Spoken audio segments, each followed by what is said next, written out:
Kita berjumpa lagi, jemaat dan seluruh pemirsa. Saya berdoa yang menjadi kerinduan saya, semuanya sehat, amin.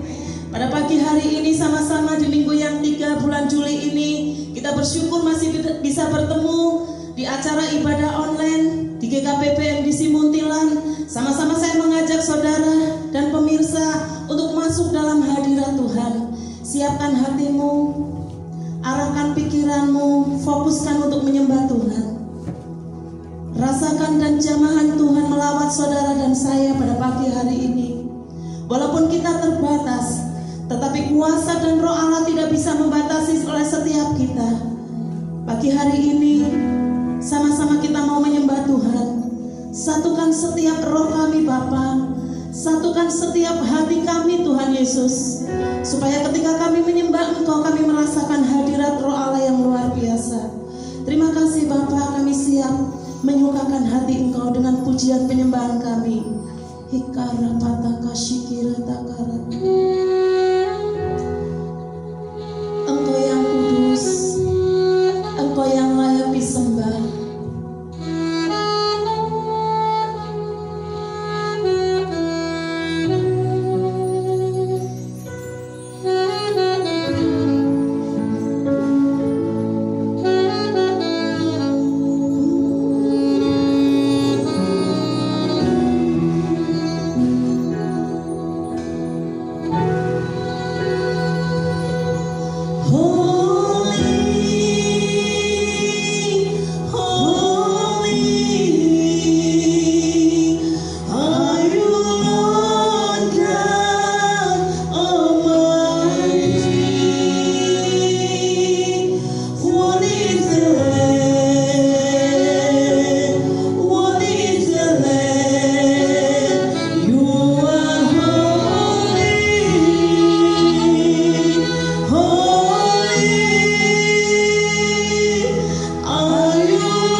bersukacita, dipenuhi dengan damai sejahtera yang dari Tuhan. Di minggu ini, saudara hadirat Tuhan melawat saudara dan saya dan seluruh pemirsa jemaat yang ada. Roh Kudus bawa setiap kami masuk dalam hadirat-Mu, lebih dalam lagi untuk ada bersama dengan Engkau Tuhan. Kami bersyukur Tuhan, kalau sampai saat ini kami masih ada, itu semua karena kemurahan-Mu. Kami melupakan semua yang ada di belakang kami, yang mengintimidasi untuk kami tidak maju berjalan di dalam Engkau. Kami percaya Tuhan, Kau mempersiapkan masa depan kami penuh harapan. Kita rapakan bersyukur-Mu. Sama-sama kita naikkan pujian ini. Pemirsa yang ada di rumah, jemaat yang ada di rumah, angkat hatimu, nyanyikan pujian ini dengan segenap hati kita.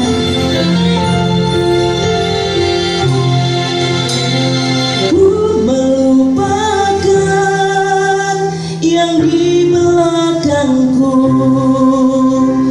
ku serahkan diriku hanya padamu Yesus, dan ku berlari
hati-Mu Bapa.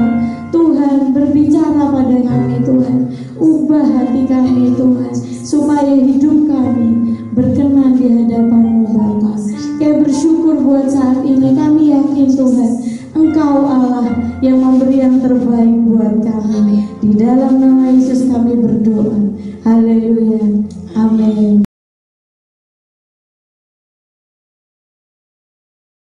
Shalom, selamat pagi para jemaat dan para pendengar ibadah online pada pagi hari ini. Saya ucapkan selamat berbahagia karena Anda tetap di dalam naungan Tuhan Yesus dan tetap sehat. Tatmo Chosu adalah seorang rahib agama Buddha yang kira-kira lahir 500 tahun sebelum Masehi. Tatmo Chosu adalah seorang rahib agama Buddha yang berjalan menyebarkan agama Buddha dari India ke Cina. Pada waktu dia menyebarkan agama Buddha lewat celah pas Khaybar, Tatmo Chosu sering melihat orang-orang yang dirampok, orang-orang yang dianiaya, tetapi dia tidak bisa berbuat apa-apa karena dia hanya seorang rahib yang lemah saja. Dan kemudian Tatmo Chosu berpikir, bagaimana aku bisa menolong orang-orang yang teraniaya? Maka Tatmo Chosu dia putuskan untuk meditasi menghadap tembok selama 9 tahun. Maka terciptalah aliran kungfu Shaolin. Tatmo Chosu ini adalah pencipta kungfu aliran Shaolin. Di Cina terkenal dengan nama Tatmo Chosu, di India terkenal dengan nama Bodhidharma, dan di Jepang terkenal dengan nama Daruma Taisi. Tatmo Chosu adalah master kungfu yang sangat hebat. Dan dia mengatakan, sebelum kamu mengalahkan musuh-musuhmu, kalahkanlah dirimu lebih dahulu. Sebab mengalahkan musuh itu lebih gampang daripada mengalahkan diri sendiri. Mengalahkan diri sendiri berarti bisa menguasai diri. Kita akan melihat, kita akan belajar di dalam kitab Galatia 5 ayat 22 sampai dengan ayat yang ke-23.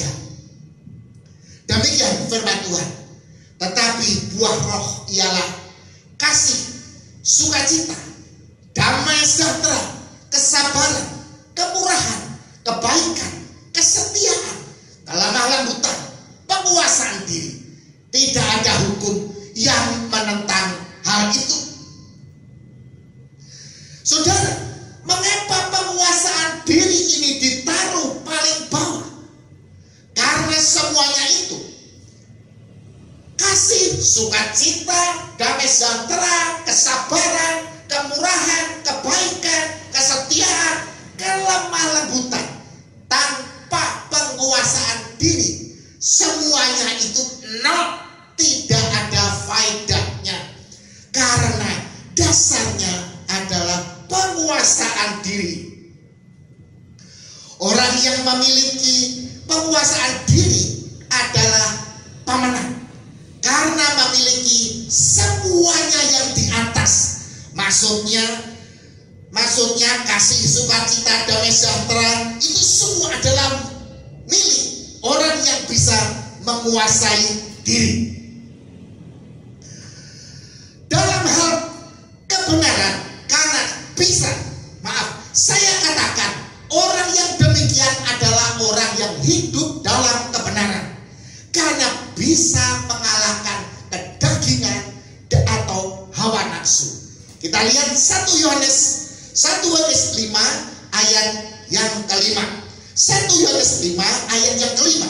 Demikian firman Tuhan. Siapakah yang mengalahkan dunia selain daripada dia yang percaya bahwa Yesus adalah anak Allah?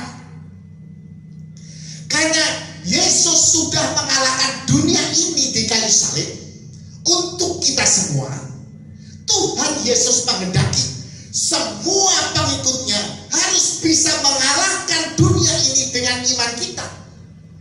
menjadi kita bisa segambar dengan anak Allah yang sempurna. Kita akan melihat, kita akan belajar dalam Lukas 9 ayat 23. Demikian firman Tuhan.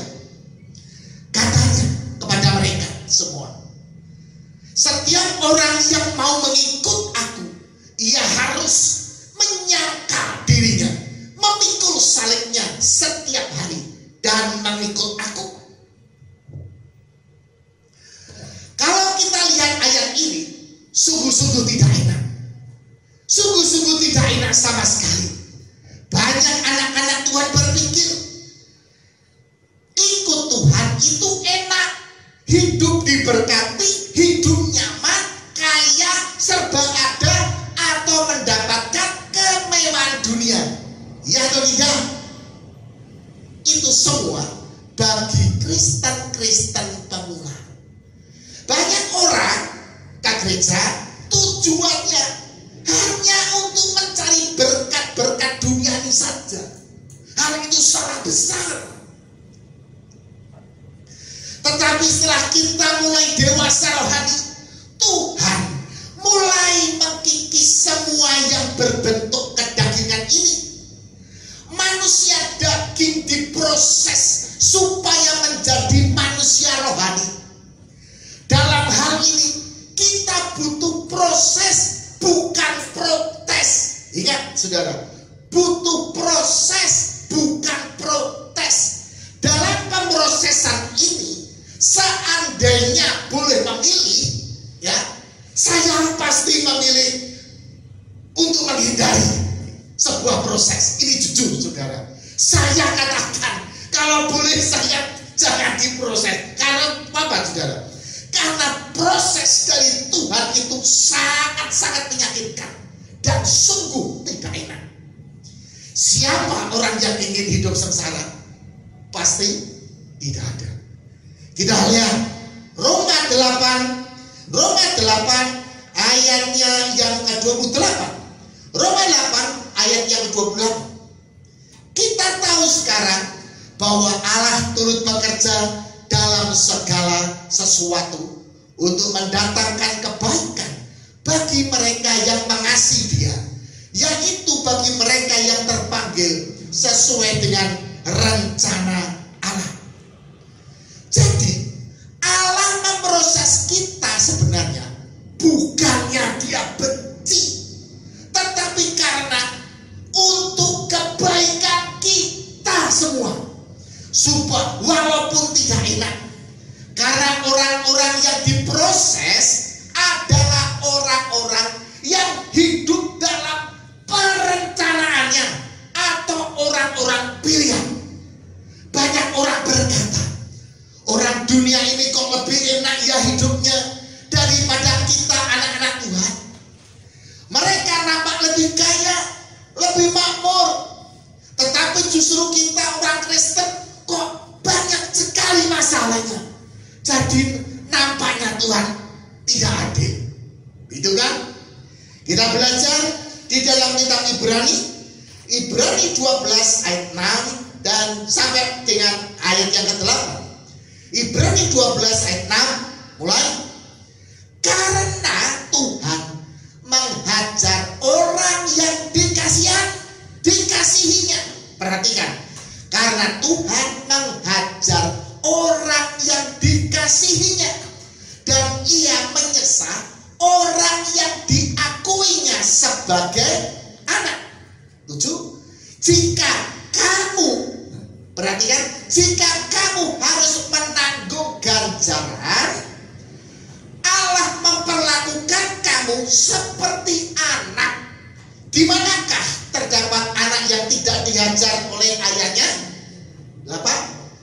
Tetapi jikalau kamu bebas dari ganjaran yang harus diderita setiap orang, maka kamu bukanlah anak, tetapi anak-anak gampang. Apa itu anak gampang, saudara? Anak gampang adalah orang yang tidak diproses, tidak dipersiapkan sebagai pangeran kerajaan Allah. akan menerima mahkota surgawi. Perhatikan, saudara, perhatikan. Anak gampang adalah bukan pilihan Allah. Anak gampang adalah orang yang tidak diproses atau tidak dipersiapkan sebagai pangeran kerajaan Allah yang akan menerima mahkota surgawi. Istilahnya seperti anak haram yang tidak akan mewarisi harta orang tuanya. Dulu ketika saya mulai diproses oleh Tuhan, banyak sekali problemnya. Masalah pertama belum selesai, muncul masalah kedua. Masalah 1 dan 2 belum selesai, muncul masalah 3. Sampai-sampai seringkali saya diputus asa. Sampai-sampai saya ini berdoa dan bertanya kepada Tuhan. Tuhan, sebetulnya saya ini punya dosa apa ya Tuhan? Mengapa Kau menghukum aku? Akhirnya saudara, saya baru tahu semuanya itu bukanlah penghukuman, tetapi sebuah proses dari Tuhan atau didikan untuk kebaikan saya.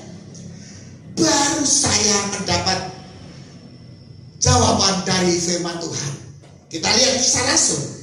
Kisah Rasul 14 ayat 22. Kisah Rasul 14 ayat 22.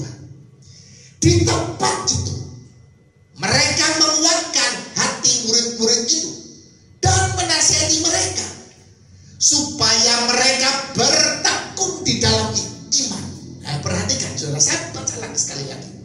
Di tempat itu mereka menguatkan hati murid-murid itu dan menasihati mereka supaya mereka bertekun di dalam iman dan mengatakan bahwa untuk masuk ke dalam kerajaan Allah, perhatikan, kita harus banyak mengalami sengsara. Saudara, ceritanya Yakub dan Esau. Esau sebagai anak yang pertama, tetapi Tuhan memilih Yakub yang diberkati. Secara dunia, yang mewarisi harta Ishak ayah mereka adalah Esau. Esau dalam kehidupannya ini tidak banyak bermasalah, ya. Esau ini lebih kaya dari Yakub sebab hartanya Ishak itu masuk ke Esau semua. Ya, perhatikan masalah ini. Kehidupan Yakub pilihan Tuhan. Dia harus lari. Coba bayangin kehidupan Yakub. Pilihan Tuhan. Ya, dipilih Tuhan.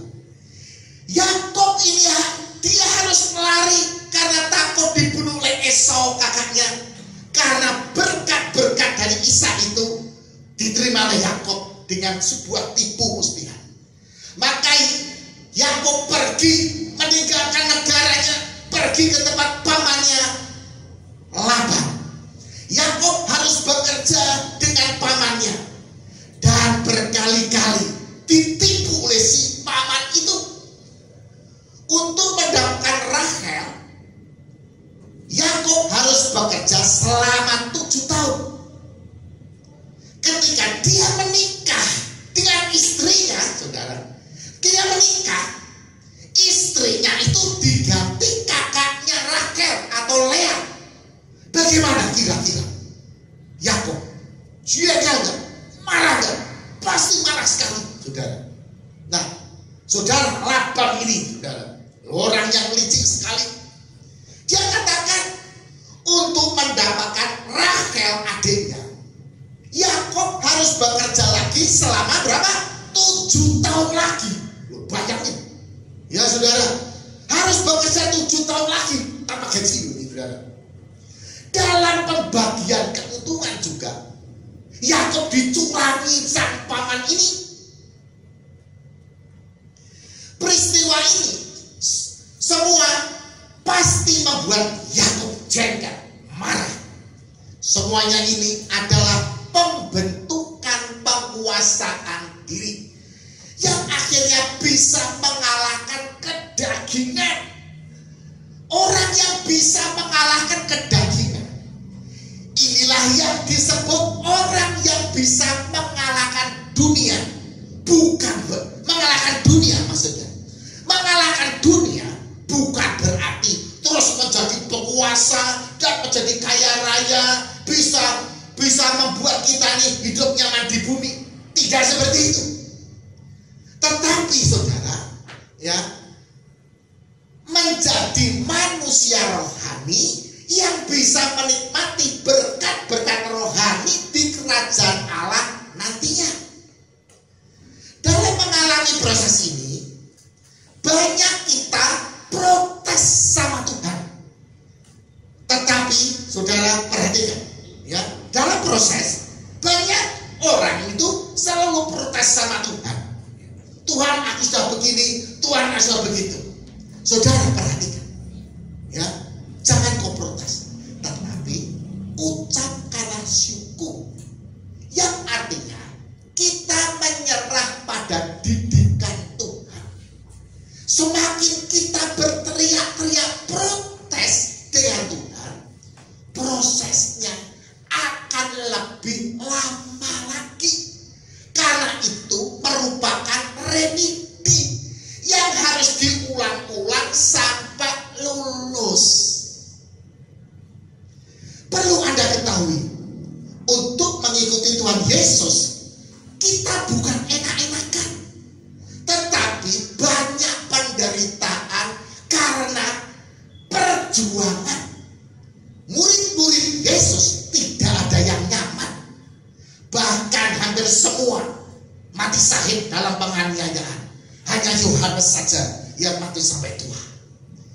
Kita lihat kembali Kisah Rasul 14 ayat 22. Kita lihat kembali Kisah 14 ayat 22. Di tempat itu mereka menguatkan hati murid-murid itu dan menasihati mereka supaya mereka bertekun di dalam iman, di dalam penganiayaan, di dalam penderitaan, supaya kita bertekun di dalam iman, dan mengatakan bahwa untuk masuk dalam kerajaan Allah kita harus mengalami banyak sengsara. Maka daripada itu, Anda yang sedang dalam proses Tuhan, ucapanlah syukur. Ucapan syukur artinya menyerah, artinya berserah dan mau menerima didikan Tuhan. Kita harus menyadari maksud Tuhan. Kita hidup di dunia ini bukan untuk hidup senang-senang dan nyaman di bumi ini, tetapi harus berjuang mengalahkan segala tipu daya dunia yang nampaknya enak dan nyaman untuk mencapai kehidupan kekal nantinya. Banyak orang yang terjebak dalam pola hidup duniawi ini, sehingga dalam hidupnya fokusnya hanya mencari harta dan mengesampingkan untuk mencari kerajaan Allah yang kekal, dan sibuk dengan perkara-perkara dunia yang fana ini, sehingga tujuan utamanya menjadi gagal. Sadarilah semuanya ini, jika saudara sudah mencapai standar kerajaan Allah, apa yang saudara inginkan pasti Tuhan penuhi. Amin. Tuhan Yesus memberkati. Mari kita berdoa. Bapa, dalam nama Tuhan Yesus, berikan hikmat bagi para pemirsa maupun jemaat yang mengikuti ibadah online ini. Berikan pengertian bahwa kita hidup di dunia ini bukan untuk senang-senang, bukan untuk hidup nyaman, menikmati dunia. Itu semua adalah tipu daya dunia. Tetapi kita harus mengalami satu didikan penderitaan untuk mencapai kehidupan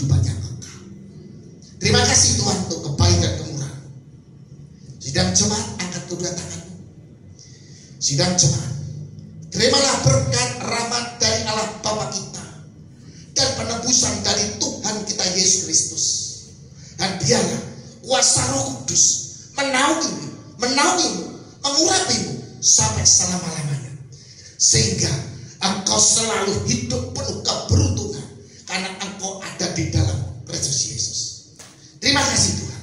Di dalam nama Yesus kami berdoa. Semua orang percaya katakan amin.